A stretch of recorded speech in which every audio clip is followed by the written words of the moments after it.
Hello అండి, ఈరోజు బందోస నిజంగా అండి బయటేమో క్రిస్పీగా లోపల ఫ్లఫీగా స్మూత్గా నోట్లో వేసుకుంటే కరిగిపోతుంది. అంత టేస్టీగా చాలా బాగుంది.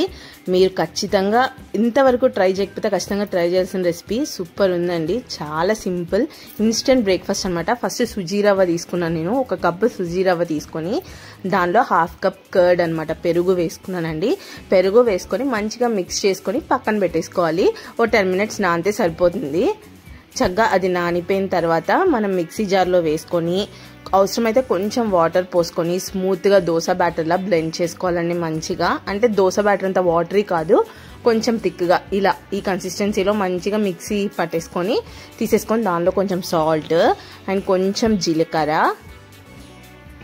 నెక్స్ట్ ఆనియన్స్ అనమాట, కట్ చేసుకున్న ఆనియన్స్ అండ్ కరివేపాకు, ఇంకా మనకు పచ్చిమిర్చి కూడా వేసుకోవచ్చు అన్నమాట. నేనైతే పిల్లలు ఉన్నారని వేయలేదు.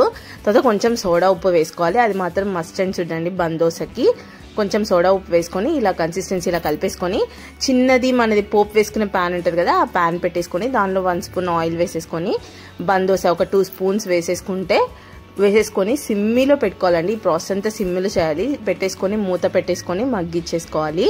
తర్వాత తిప్పేసుకొని ఫ్లిప్ చేసుకొని మళ్ళీ ఒకసారి వెనకాల కూడా ఉడికే వరకు ఉంచుకొని తీసేసుకోవడమే.